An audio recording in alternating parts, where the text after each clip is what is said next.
Hey,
Lucy.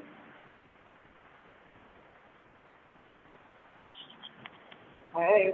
I'm sorry, for some reason the link didn't go out to people. Very strange.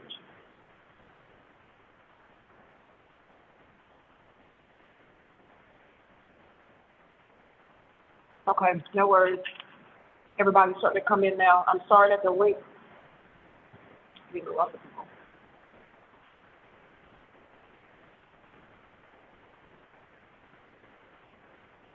Okay, lunch break.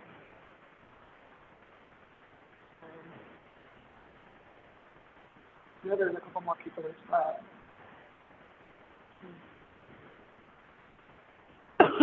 Maybe it's you guys. Okay, so, I need to let Ursula know I already sent the link, just in case.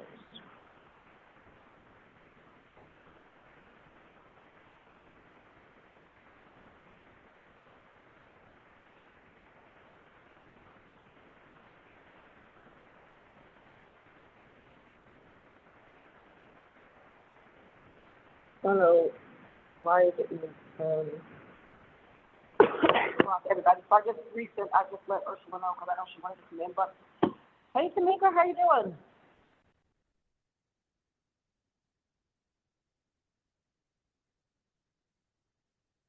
Hey, I'm good. I was just sending you a text letting you know the emails are coming through now. I don't know why they were delayed like that. I know it's so strange. I didn't get the link either, so I thought it was just me. But okay, so we'll go ahead and get started. I think Ursula's getting ready to come on, so I want to start by asking you guys a question.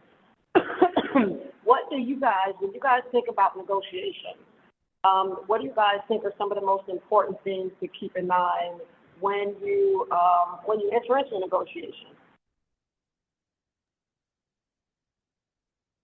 Hey, I just wanted to let you know you have a slight echo, just a little. Yeah, no, I'm in the Hyattsville office, which is kind of sort of uh, echoey. I'm sorry. It's they have really tall ceilings. I don't know. Does this help if I get a little bit closer to my phone? Does this help at all? If I maybe talk into my phone, I don't know. Does that help at all? Yeah, when you got closer, it does help eliminate some of the echo. But it's not that bad. I Okay. just wanted to let you know. But Uh, as far as okay. Lucy says, negotiations, "Oh no, go ahead. Go ahead."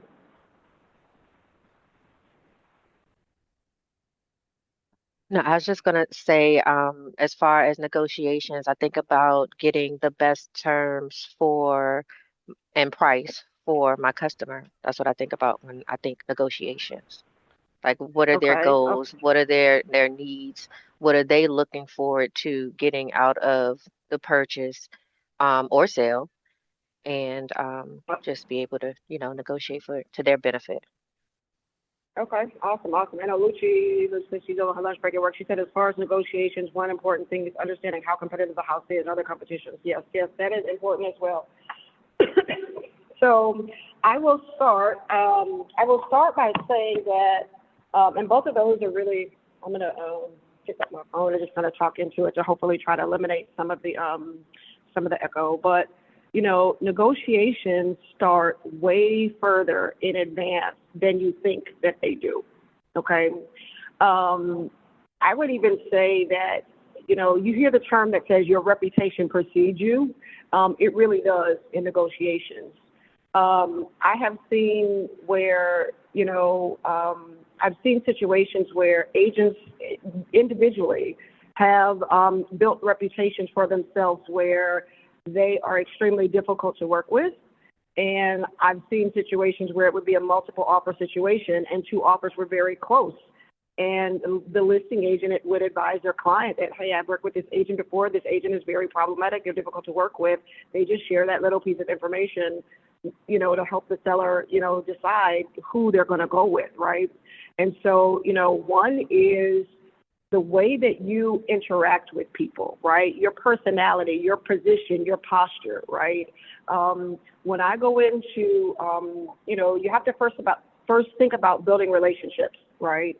And being a person that comes with a collaborative spirit, somebody that's collaborative in nature, that's trying to get to an end result that works for everybody, right? That's one of the first things that I think about. And then the other thing that I think about is building rapport with that agent, right? So, even before you get to the point where you're getting ready to put an offer on paper, right? From the first time I reach out to that listing agent, I'm going to try to build rapport with that agent, right?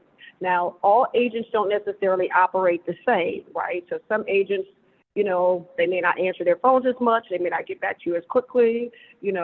Don't take that as an opportunity to, let them have it and fuss at them and say, hey, why don't you pick up your phone or this or that, right? Like, you have to keep in mind that if your client ends up liking this house, this person may be on the other side of the negotiation. And so it's really big that you think about your position and your posture, off the gate, right? Because negotiation starts way in advance. And so the other thing I will say is, just like you said, Tamika, what exactly is my client's goal, right? So I think the first thing is understanding what is your client trying to achieve, right? Because you need to know, like, what's their no regrets number? What's their top number that they want to pay? You need to know, like, what's important to your client, right? Is keeping more money, liquid money in their pocket more importantly, because, like, as you're negotiating, you may negotiate, like, do I offer a lower price or do I ask the seller for closing costs, right? Offering a lower price and not asking the seller for closing costs may mean that your client will, like, pay more money in closing costs, right? So that means that they appreciate having a lower price property, right, than actually bringing more money to the closing table. They're willing to bring more money to the closing table if it means that their payment is going to be lower. For some people, they may say, well, I don't mind paying an extra $20, $30, dollars a month if it means that I don't have to pay for my closing costs. I can keep this $15K in my account for a rainy day. I can keep this money in my account, in my bank account, for an emergency fund. So one of the first things that you need to understand is what's important to your client, right? What's important to the person that you represent. Right now, I'm speaking from the position of a buyer. The other thing is, finding out, this is essentially, let's say you're representing a buyer, finding out what's important to that seller, right? So when I get ready to write an offer, one of the first things that I'm going to do when it comes to, my communications with the listing agent is I'm going to reach out to that listing agent and, introduce myself. Hi, my name is Tierney. I'm with Keller Williams. I've got a client that's interested in one of your listings at 123 Main Street, and I just wanted to touch base with you before we get ready to draft the offer. Outside of price, can you tell me a little bit about what's important to the seller, right? I personally always say outside of price because at the end of the day, I'm going to pull the comps. I may do a CMA. My client and I are going to confer and talk about, what we believe the value of the property may be, what my client desires to offer based on those comps. And so what we offer is going to be what we offer, right? And so I generally don't want to get into and usually the listing agent will say, oh, well, price is number one, right? But I just always say outside of price first. I just preface it with that just because I don't want to get into a back and forth about pricing. But yeah, a lot of times they'll say, oh, well, they're looking for a clean offer, right? A lot of times by clean, minimal contingencies, short contingencies if you're going to have the short timeline of contingencies, things like that. But essentially they'll say, oh, well, my client, they're looking for a quick close. They're looking for this, or sometimes they'll say, oh, my client needs a rent back, right? My client is, they want to close on the property, but then they need a rent back. They need to rent the property back out a little bit afterwards, right? And so, getting the information from the listing agent is really important. Now, one of the other things that I always ask, I'll ask the listing agent, do you have any offers in hand, right? That's a really important question. That's a really important thing to know because asking them, do they have offers in hand, lets you know, is this a competitive situation or not, right? If it is sometimes I'll say, do you have any offers on hand or do you expect any to come in, right? I'm asking that to decipher, do we need to structure this offer as a competitive offer, or how competitive do we need to structure this offer, right? And so, they say, oh, we have one offer in hand, or they may say, oh, we don't have any offers in hand, but we expect, we have 3 people that have, asked for the disclosures and X, Y, Z. Okay, cool, fine. So that gives you an idea of the competitiveness of the situation. One of the other things that I always ask is, do you have an offer deadline? Or are offers being presented as they come in, right? That's also an important question because in one of the contracts, in one of your buyer agency agreements, I don't remember if it's GCAR, MAR, or Virginia, but in one of those buyer agency agreements, there is a part of the contract that tells your buyer client that your offer may not be considered to be confidential, right? It's a part of that contract that actually lets the buyers know that your offer may not be considered to be confidential. This goes directly in line with, I believe, setting up when you submit your offer, okay?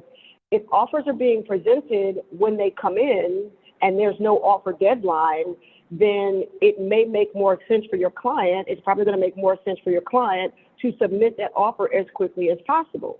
However, if there's going to be an offer deadline, right, you're going to need to decipher when is going to be the best time for me to submit my offer, right? So let's say it's Friday at 5 p.m. and you call the listing agent and you say, hey, Sarah, thanks so much for taking the time to give me a call. I just wanted to touch base with you, blah, blah, blah, blah, blah, blah. You ask all the other questions and you say, okay, are the offers being presented as they come in, or do you guys have an offer deadline? She said, oh, well, we're thinking about setting up an offer deadline. I'm going to reconfirm with my client, but it's likely going to be Monday at noon. Okay, great. Thanks so much. I'll be in touch. You get off the phone. Now, let's say this property is new to market. It seems like it's going to be really popular. Let me ask you a question. When do you believe would be the best time for you to submit that offer? If the agent has told you that there's going to be multiple offers, they expect multiple offers, or they already, and the agent has also told you that they're submitting an offer, they're creating an offer deadline for Monday at noon, and right now it's Friday at 5 p.m., okay? One of you guys answer me. When do you think would be one of the best times for you to submit the offer, and why?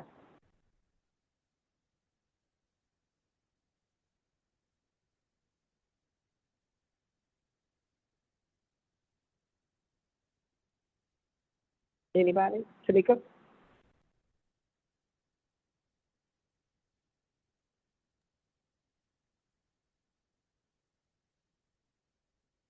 I saw that mute come off, then it came back on when you're trying to answer, Tamika? Yeah, because I'm thinking, hmm. At first I was thinking like maybe on Saturday or Sunday at least, because then if they want to like counter or anything, then you still have time. Okay. Alicia, you have anything you want to chime in? If not, it's no big deal. I put it in the chat. I said as soon as Okay, possible. let me see. She said ASAP. Okay, ASAP. Okay. All right. So there are different trains of thoughts about this, right? Because so you remember what I just talked about. I said, hey, there's a part of the contract that lets your buyer client know your offer may not be considered to be confidential, right? Your information may not be considered to be confidential. I don't know if it's the offer or it could be the financial information, because they do have to share the financial information with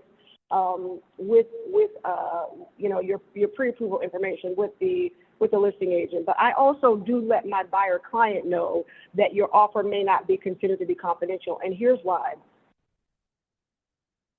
Let's say that you call the listing agent, and when you're doing your preliminary call to find out what's important to the seller, and you ask the listing agent, do you have any offers in hand? And they say yes. What's your next move? What are you going to ask? What type of things do you think you would ask about? What do you think would be the next question you would ask? If the listing agent says, yes, we have offers in hand, what do you think would be a good question to ask next? Are you able to share the highest offer amount? So You're right. You're right on it. So I would not necessarily phrase it as that, right? Because I think if you Hmm. say, "Are you able to?" it may kind of, raise some red flags. But I may say, "Oh, okay, awesome." Let's see. Carrie King just entered. Let's okay.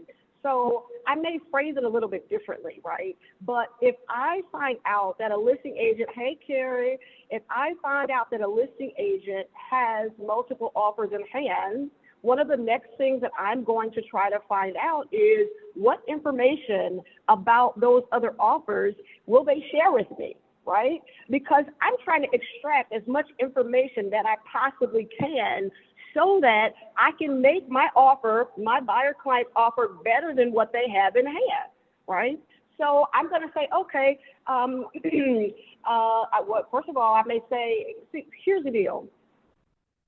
Different agents, some agents are more willing, some agents are more willing to share information. Some agents are more tight-lipped, right? So I'm going to see how much you're willing to tell me, right? So I'll say, okay, well, is the offer that you have in hand above list price? They may not tell me, right? They may say, oh, well, I don't want to say, or, usually if their offer is above list price, they'll be, oh, yeah, it's definitely above list price because they're trying to get you to go, I don't necessarily ask directly, but I'll ask, are there any contingencies waived, right? Has anybody waived any contingencies? Do you have any cash offers? Another good question to ask is, has anyone done a pre-inspection? Okay. Let me ask you guys, why do you think it would be important to know if anyone has done a pre-inspection? Anybody have any ideas? I'll tell you. So when you're drafting your offer, especially in a competitive multiple offer situation, part of your job is to draft the offer, put together an offer that is as attractive to the seller as possible while still staying within the confines of what your buyer is okay with, right? And so you have to look at contingencies both through the eyes of a seller and the eyes of a buyer, okay?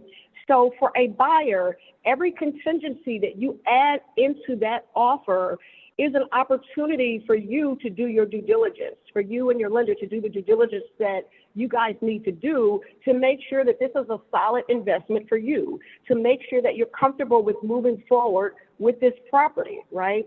And if for some reason in the process of you doing your due diligence, you determine for whatever reason that, when we did the home inspection, there was crazy foundation issues, and they said it was going to be probably like $75,000 worth of work. That's a big foundation issue. I'm not comfortable with that. Your buyer then has the opportunity to exercise their right to void the contract, right? So for buyers, your contingencies are, generally speaking, your contingencies are opportunities to do your due diligence. And if you're not satisfied with it, it's your legal way to void and get out of the contract, right? And so for a buyer, you're saying, hey, Mr. Seller, I'm promising to buy this house. That's what a contract is, a promise to do something. I'm promising to buy this house. However, it's contingent upon me being satisfied with the results of the appraisal, me being satisfied with the results of the home inspection. And if I'm not satisfied with those results, then I have the opportunity to either A, renegotiate, or B, void the contract, right? So a buyer is looking at the contingencies as an opportunity for doing due diligence, right? A seller is looking at the contingencies from a lens of every contingency that they put in this contract is an opportunity for them to void and get out of the contract. It's an opportunity for the deal to fall through, right? And so the more contingencies you have in a contract, the less competitive your offer is, okay? That's one part of contingencies, one way to think about contingencies. The other thing is there are some situations that there's always going to be contingencies. Like, for instance, let's say that, you're in a situation as a listing agent and you've got 3 offers and all 3 offers they're using financing. There's no cash offers. More than likely, all 3 of those offers are going to have a financing contingency, right? That gives the buyer and the lender an opportunity for the lender to issue what we call a loan commitment letter. Basically, they run it through the underwriters, and the lender basically said, okay, we're committing to issue you this money on this loan for this particular house. Now, let's say that each of those contracts or those offers have a financing contingency, okay? So all of them have a contingency, but they have different time frames, okay? So one says, I'm going to get the loan, I'm gonna get the loan commitment letter within 5 days. One says I'm going to get the loan commitment letter within 10 days. One says I'm gonna get the loan commitment letter in 15 days. Which offer do you feel is more competitive, that a seller would be more satisfied with? The one that says 5, 10, or 15 days?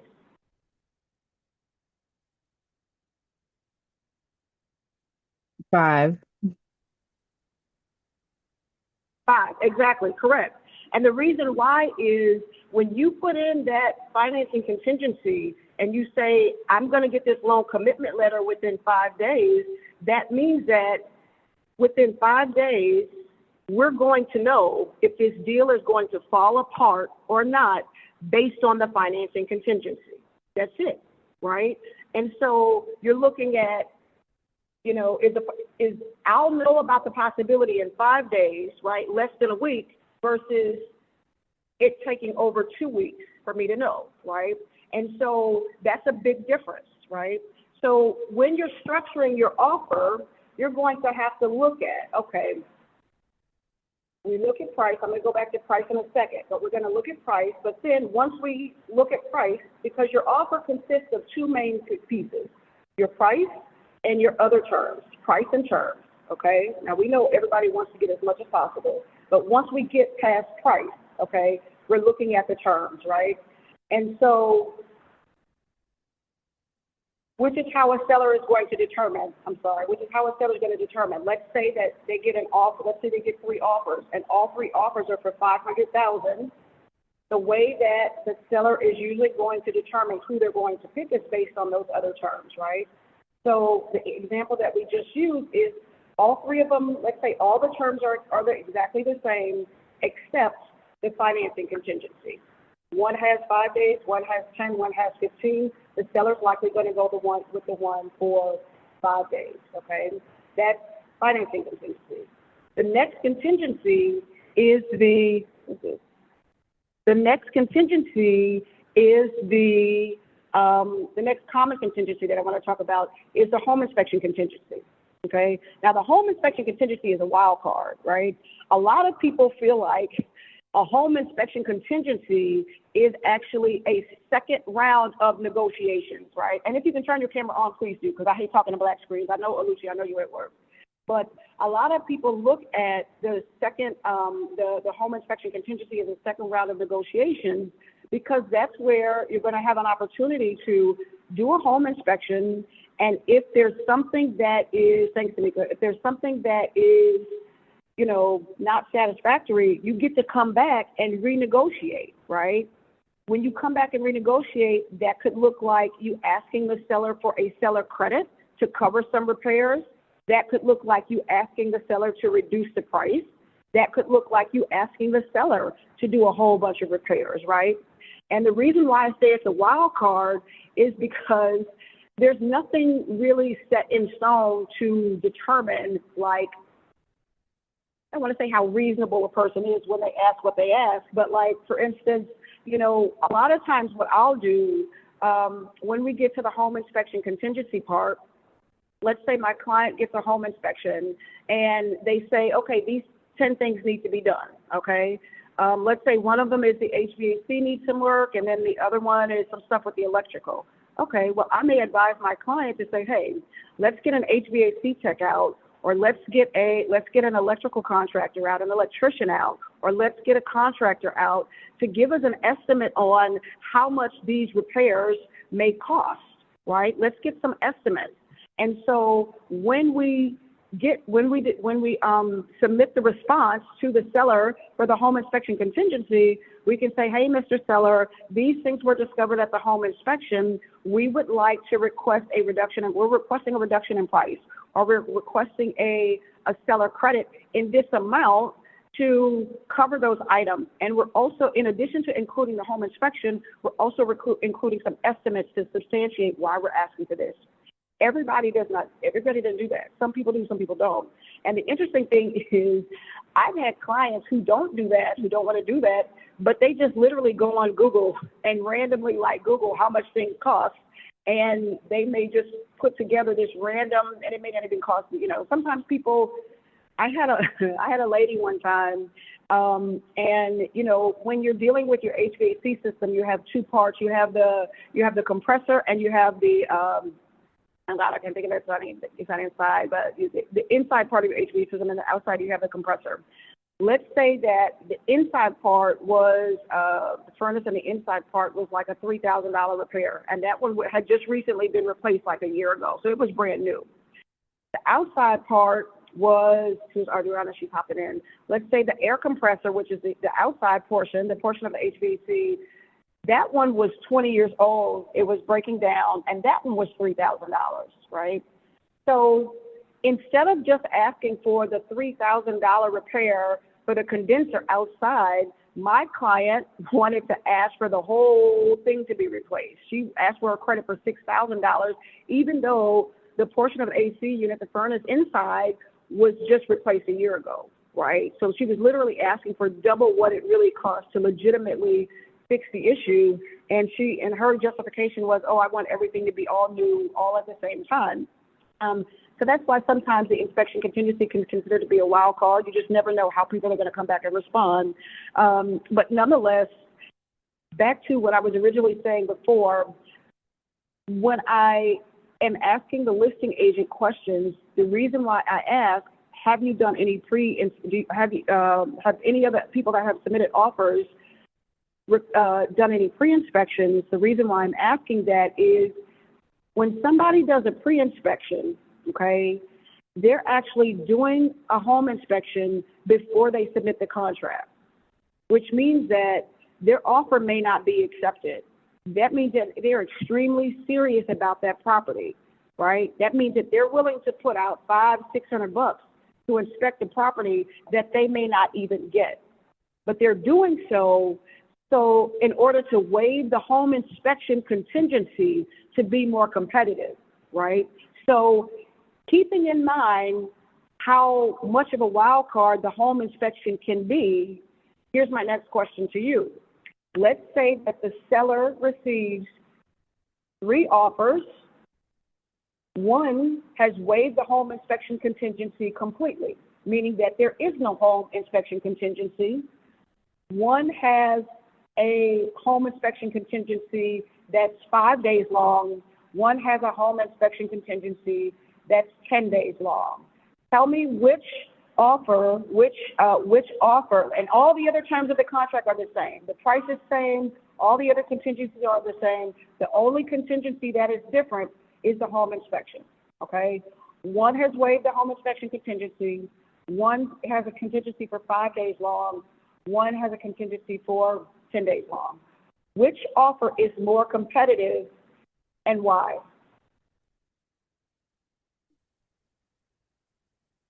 I can't hear you for some reason. Oh, sorry. Can you hear me now? Okay. Yep. The one that waived the inspection. Waived it, because what that means is that there's no possibility of this transaction falling through because of the home inspection contingency, right? So when I'm in a multiple offer situation, I'm always going to ask the listing agent, do you have any pre-inspections that have been completed? Because if you're in a situation where somebody has completed a pre-inspection and you have not completed the pre-inspection, if your offers are very similar and the only difference is the pre-inspection, one person has waived the inspection and one person has not, 9 times out of 10, they're going with the person that has waived that home inspection, right? So here's the deal. When most people buy or sell a home, it is one of the largest financial transactions that they will ever make. I say this all the time, right? I absolutely would never recommend a buyer to buy a house without an inspection. It just does not make sense.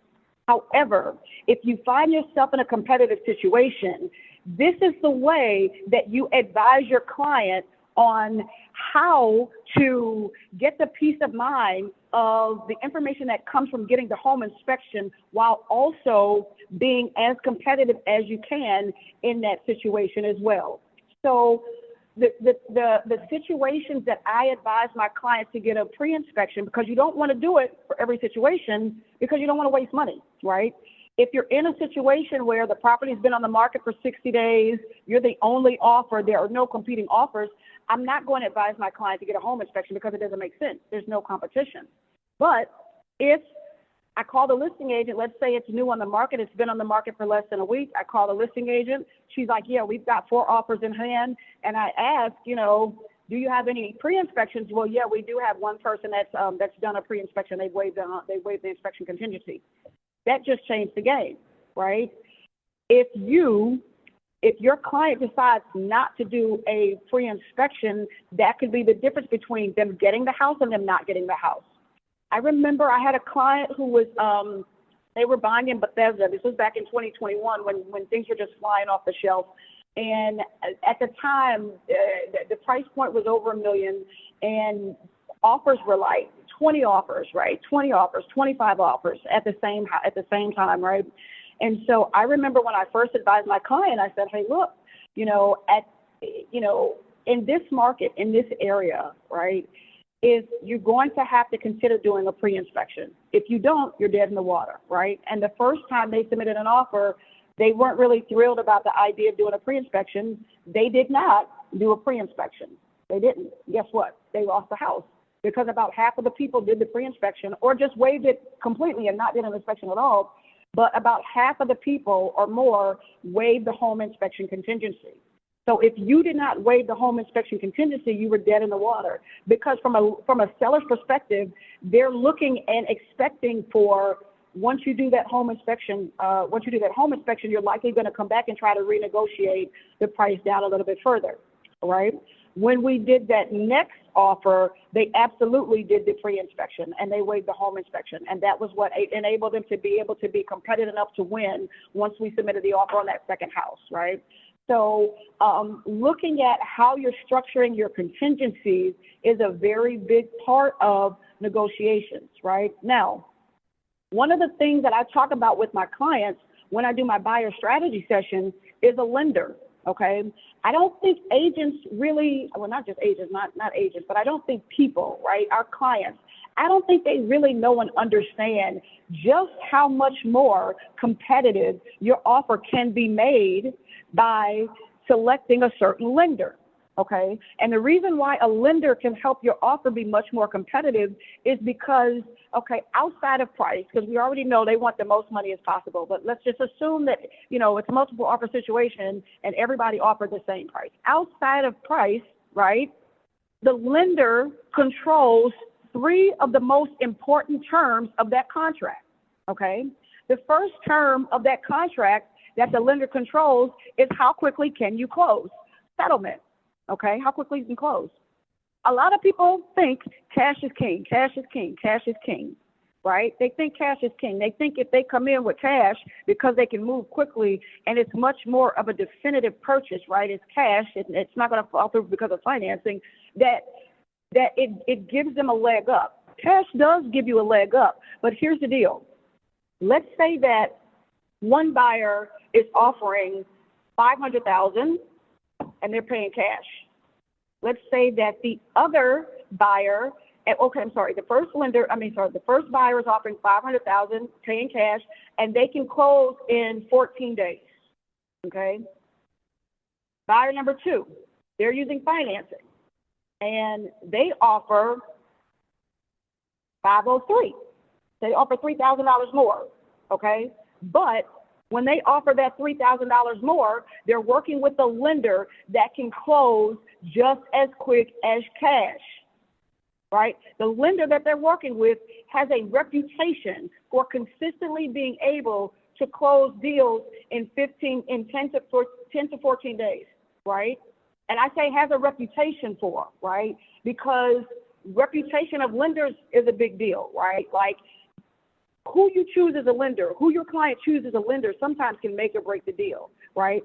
But they've got a reputable lender that has a really good reputation for being able to close quickly. Who do you think, which offer do you think a seller will be more inclined to accept?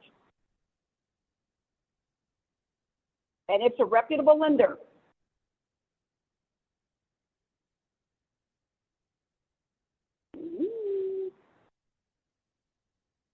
If it was you, Tamika, I see you running into your head. Let's say that you're the seller. Let's say you get two offers. One is 500 cash, close in 2 weeks. One is 503 financing, close in 2 weeks with an extremely reputable lender. And you've had an opportunity, your agent has had an opportunity to call that lender, right? Ring, ring, ring. So this is one of the things that I do as well as a listing agent. When I'm a listing agent, one of the first things that I do when I get offers, I'm gonna call that lender.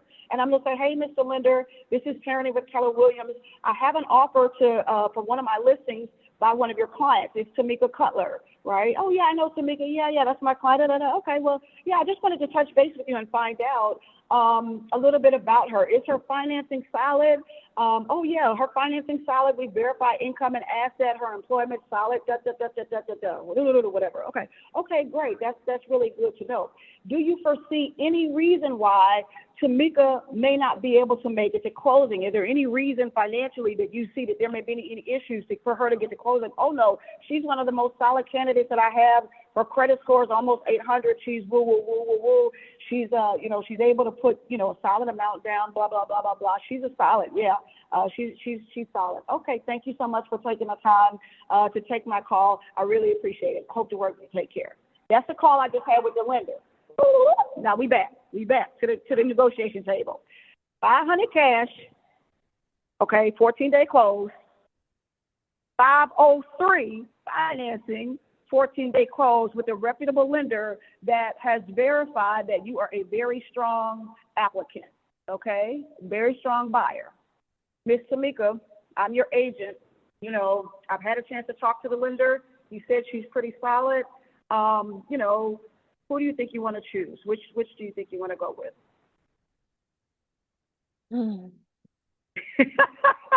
It's still iffy because it's almost like the cash. It could be a guarantee because it was cash, but it's like, how did you solidify or confirm the cash? Right. And because I guess people can take screenshots of statements and say this amount is in my bank account, things like that. But then by the time it gets to closing, it could be gone.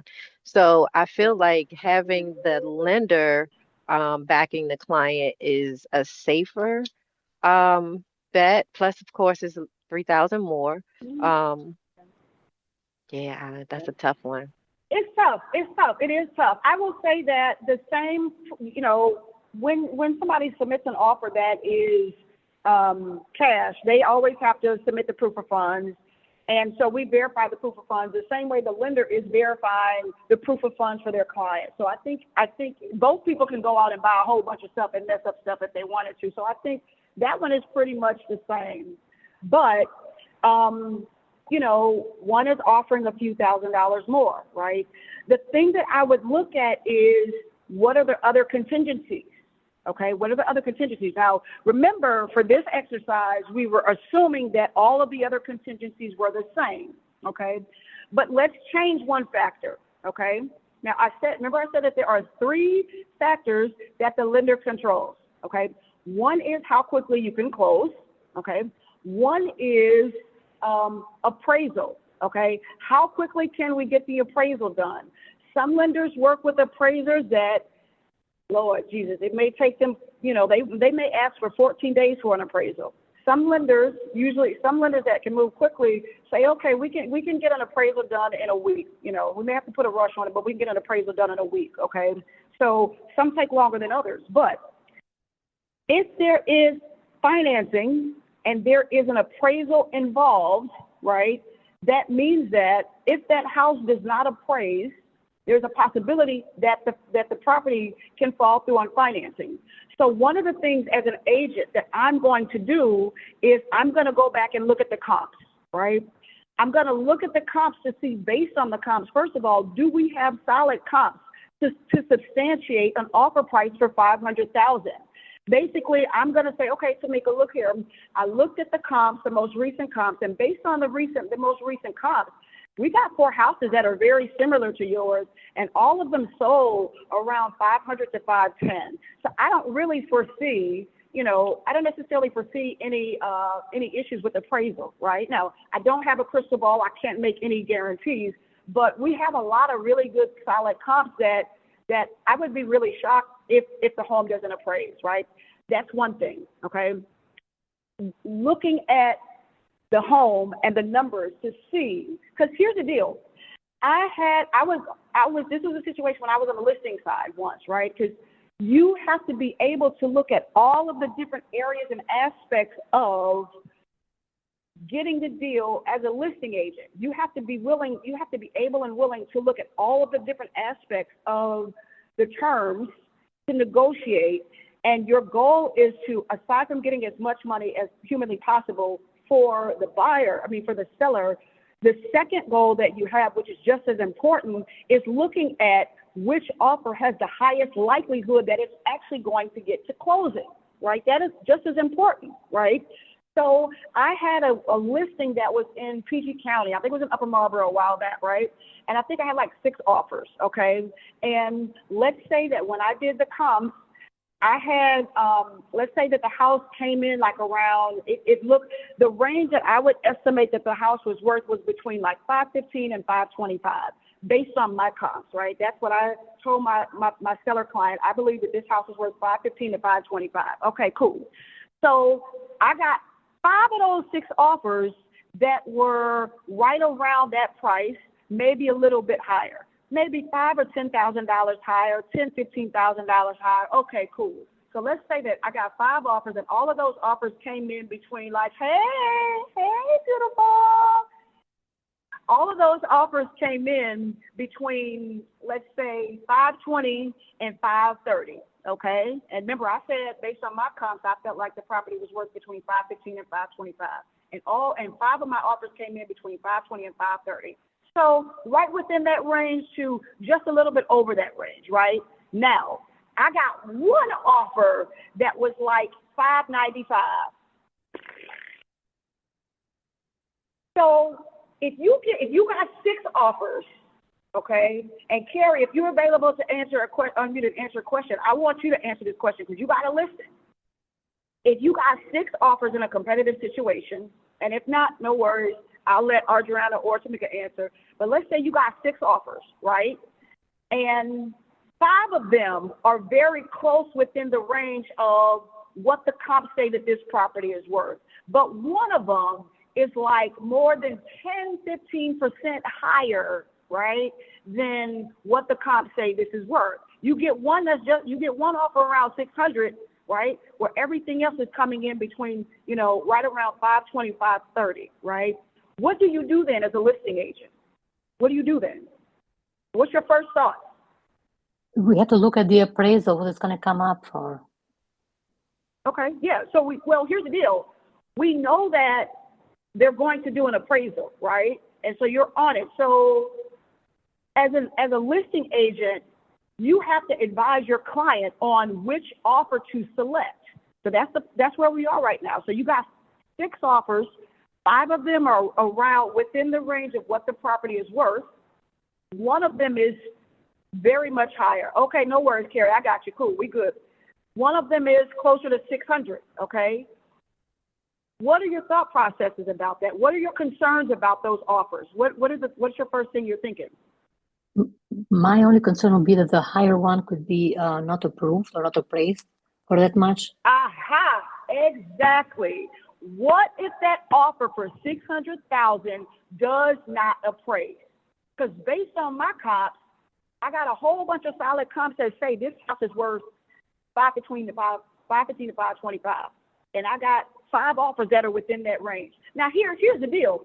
There's nothing wrong with somebody coming in and saying they're willing to pay $600, but we have to look at how do we negotiate the best terms for our seller client to ensure that they're actually that offer is actually going to get to the end of the closing table, right? And so here's the deal. I reached out to that. Well, first of all, I called all of the lenders for all 6 offers. Okay, 5 of those 6 lenders, I was actually able to get them on the phone and confirm that it was a solid, right? The one lender that I was not able to get in touch with to confirm was a solid, that their client was a solid buyer financially. Guess who it was? The one with the 600,000. One offered 600,000. Right. So, so the reason why that's even more important is because of this, right? Now, there is something called an appraisal waiver, okay?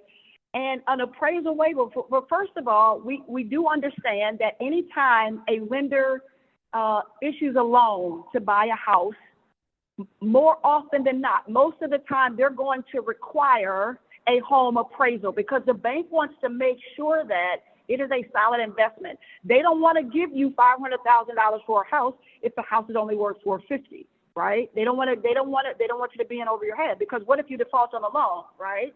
Okay, cool, no problem. Thanks for letting me know, Adriana.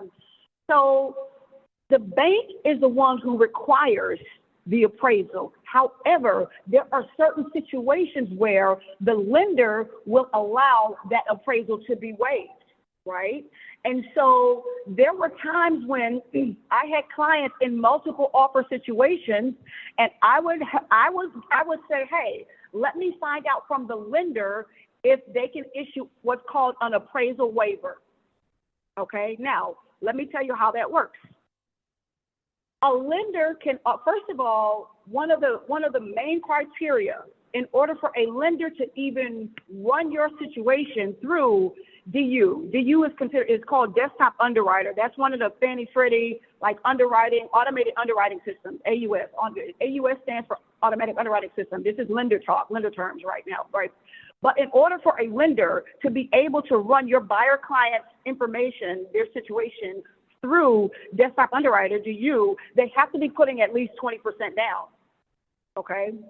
So if you're working with a client who is already in the position to and is already willing to and saying, I'm going to put 20% or more down, then I always go to the lender.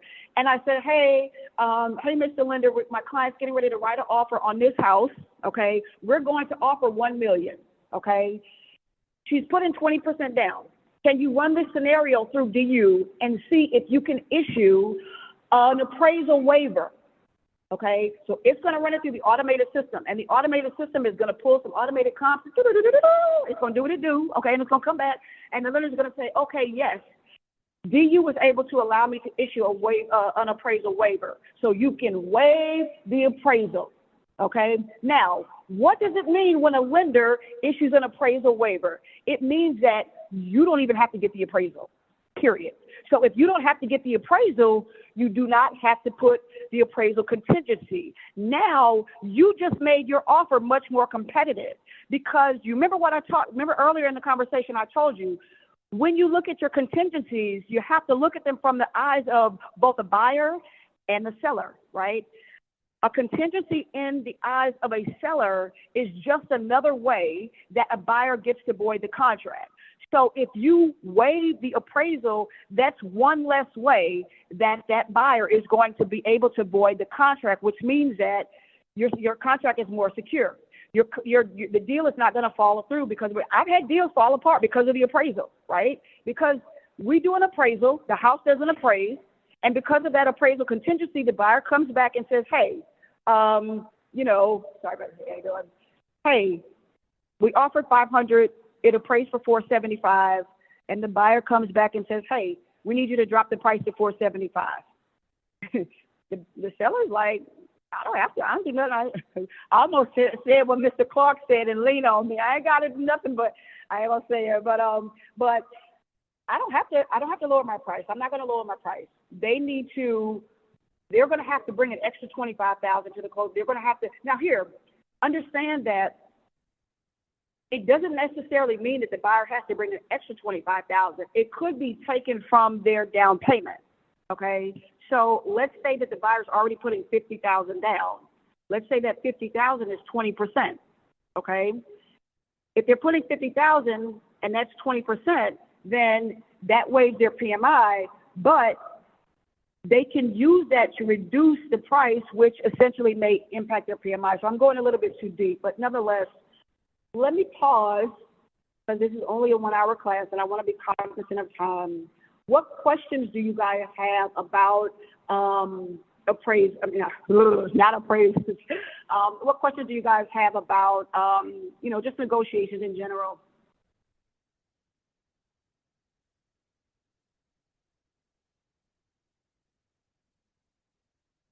Okay. I'm going to do a quick recap. I was Okay, gonna so say quick one thought recap. that I did have. I'm sorry. No. Go ahead. No, I was just thinking you were saying that, the seller does not have to drop the price according to the appraised They do amount, not. because They that's do what not. they want. And I think that's what a lot of people don't understand, that even though the property may not appraise for the asking price, the seller still doesn't have to drop the price. They don't have to do anything. They're not required to do anything. So what some people do is let's split the middle. They may say, okay, the seller will drop the price by $12,500 and the buyer will bring an extra $12,500 to the table, right? Sometimes they can't come to terms and they void. But just because a house isn't appraised there are situations when there are situations when a buyer may be willing to pay more than what it's worth, more than what the appraiser said it's worth. And an example of that situation may be, let's say that you have a buyer client who they've got a daughter and a son-in-law, and they just had their first baby. And a house came for sale right across the street. Okay. Grandma want to be by her grandbaby. That's her first grandbaby. She want to be able to walk across the street and get that grandbaby and help the babysit and everything else. Guess what? Price is out the window. I don't mind paying a little bit more than what the property is worth, because buying this house in this specific location gives me something that $25,000, $10,000, $15,000 extra don't mean nothing to me, right? Because me being close to my grandbaby is more important. So you have to understand, it really is based on what's important to that buyer or seller. I'm going to recap really quickly on what we covered. All right. So first of all, negotiation starts long before the offer is written. Okay. You want to build rapport with the agent that's going to be on the other side. You want to come with a collaborative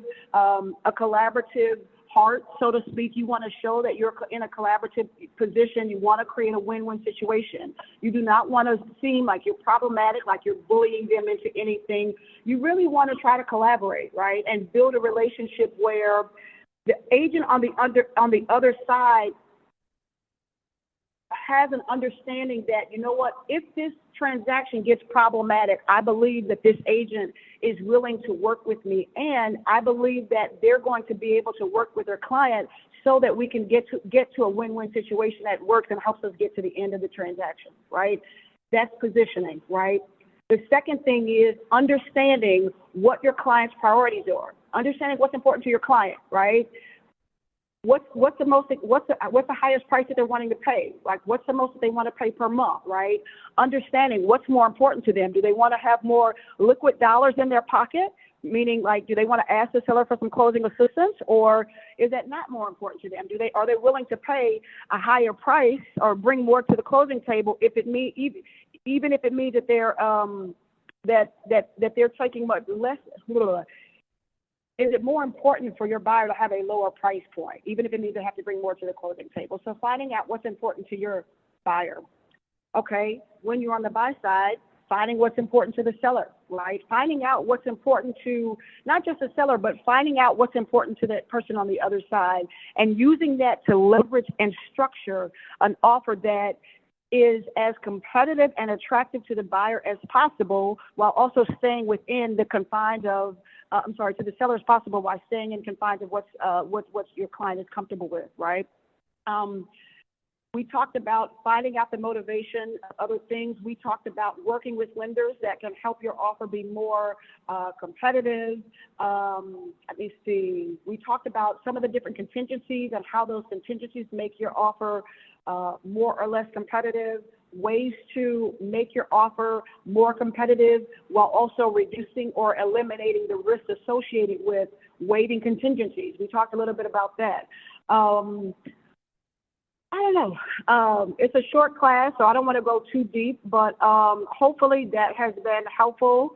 Let me know if you guys have any questions. And this is definitely, I've been working on putting together a specific class on the anatomy of an offer, where we go through all the different contingencies, what they mean, how to structure them and that sort of thing.